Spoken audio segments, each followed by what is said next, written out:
Hello friends, good morning to all of you. Welcome once again in Ramnir classes. Class 10th की science की worksheet को discuss करेंगे इस video में। आपको पांचों प्रश्नों के आंसर बताने वाली हूँ, तो जल्दी से वीडियो को लाइक करें और अगर आप चैनल पर नए हैं तो चैनल को सब्सक्राइब करना ना भूलें और बेल आइकन को ज़रूर प्रेस करें। तो पांचों प्रश्नों के उत्तर लिखेंगे हम नोटबुक में, तो अपनी नोटबुक को खोल लीजिए और नोटबुक में लिखते जाइए। वीडियो को पूरा देखिएगा। चलिए देखते हैं 2 सितंबर 2021 की क्लास 10 की साइंस की वर्कशीट, धातु और अधातु इसका टॉपिक है। तो पहला प्रश्न है एडोनीकरण किसे कहते हैं। तो देखिए इसका उत्तर लिखते हैं। अलग अलग 5 प्रश्न लिखे हैं। एडोनीकरण किसे कहते हैं। एडोनीकरण यह एल्यूमिनियम पर मोटी ऑक्साइड की परत बनाने की प्रक्रिया है। वायु के संपर्क में आने पर एल्यूमिनियम पर ऑक्साइड की पतली परत का निर्माण होता है। एल्यूमिनियम ऑक्साइड की परत इसे संक्षारण से बचाती है। इस परत को मोटा करके इसे संक्षारण से अधिक सुरक्षित किया जा सकता है। एडोनीकरण के लिए एल्यूमिनियम की एक साफ वस्तु को एनोड बनाकर तनु सल्फ्यूरिक अम्ल के साथ इसका विद्युत अपघटन किया जाता है। एनोड पर उत्सर्जित ऑक्सीजन गैस एल्यूमिनियम के साथ अभिक्रिया करके ऑक्साइड की एक मोटी परत बनाती है। इस ऑक्साइड की परत को आसानी से रंग कर एल्यूमिनियम की आकर्षक वस्तुएं बनाई जा सकती हैं। तो अगर ये तो पूरा एडोनीकरण की प्रक्रिया लिखी थी। अगर आपको शॉर्ट में लिखना है तो आप इतना लिख सकते हैं, यह एल्यूमिनियम पर मोटी ऑक्साइड की परत बनाने की एक प्रक्रिया है। इसके बाद आप एक लाइन और नीचे वाली जोड़ सकते हैं कि इस ऑक्साइड की परत को इस ऑक्साइड की परत को आसानी से रंग कर एल्यूमिनियम की वस्तुएं बनाई जा सकती हैं। अब इसमें से आप शॉर्ट कर लीजिएगा, आपको जैसा भी उचित लगे, क्योंकि 10th क्लास के बच्चे काफ़ी समझदार होते हैं।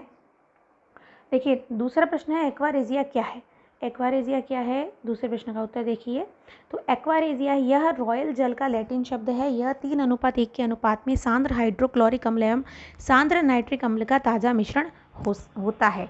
मेन आंसर आपको यहाँ तक ही लिखना है, एक्वारेजिया क्या है। ठीक है, अब इसके बारे में आगे की और चीज़ बता सकती हूँ कि जैसे 10th बोर्ड क्लास है, अगर बोर्ड क्लास में क्वेश्चन आता है तो थोड़ा डिस्क्रिप्शन में लिखना ज़रूरी होता है, तभी पूरे मार्क्स मिलते हैं। तो अगर ऐसा प्रश्न आ जाए तो यहाँ तक तो आपको श्योर लिखना है कि यह रॉयल जल का लैटिन शब्द है। या 3:1 के अनुपात में सांद्र हाइड्रोक्लोरिक अम्ल सांद्र नाइट्रिक अम्ल का ताज़ा मिश्रण होता है। फिर आपको लिखना है यह गोल्ड को गला सकता है, जबकि दोनों में से किसी अम्ल में अकेले यह क्षमता नहीं होती।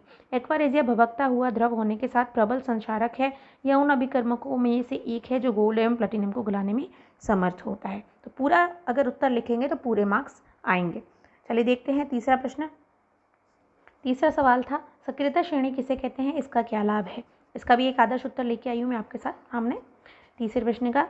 तो देखिएगा तीसरे प्रश्न का उत्तर, अभिक्रियाशीलता के आधार पर अवरोही क्रम में व्यवस्थित सामान्य धातु की सूची को सक्रियता श्रेणी कहते हैं। सक्रियता श्रेणी में हाइड्रोजन के ऊपर स्थित धातुएं तनु अम्ल से हाइड्रोजन को विस्थापित कर सकती हैं। अधिक अभिक्रियाशील धातुएं अपने से कम अभिक्रियाशील धातु को उसके लवण विलयन से विस्थापित कर सकती हैं। तो ये सक्रियता श्रेणी किसे कहते हैं और इसकी उपयोगिता भी साथ में बताई है। तो उसको पूरा देख लीजिएगा, प्रश्न के उत्तर को लिख लीजिएगा।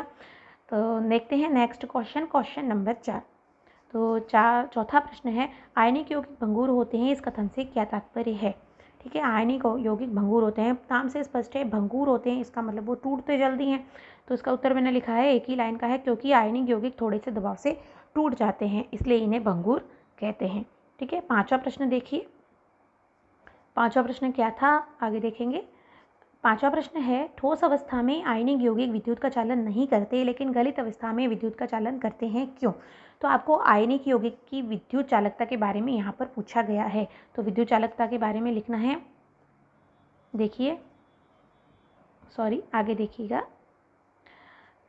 इसका आंसर है जब आयनिक ठोस गलित अवस्था में होते हैं तो आयनिक यौगिक वियोजित होकर आयनों को मुक्त कर देते हैं।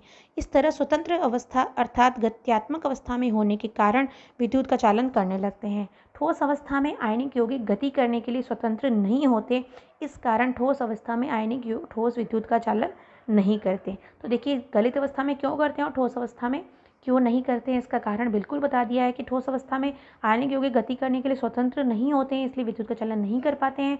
जबकि गलित अवस्था में होते हैं तब वो वियोजित होकर आयनों को मुक्त कर देते हैं, इसलिए स्वतंत्र अवस्था अर्थात गत्यात्मक अवस्था में होने के कारण विद्युत का चालन करने लगते हैं। तो ये 5 प्रश्न थे। पांचों प्रश्नों के आंसर आपके सामने मैंने इस वीडियो के माध्यम से उपलब्ध कराए हैं। तो इन 5 प्रश्नों के आंसर आपको अपने नोटबुक में लिखने हैं और याद करना है। देखिए 10th बोर्ड की क्लास है, पिछली बार तो पास हो गए, लेकिन इस बार ऐसा नहीं है, इस बार थोड़ी सी मेहनत करनी ज़रूरी होगी।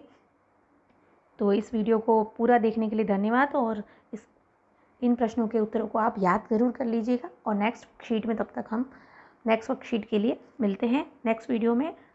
तब तक के लिए धन्यवाद।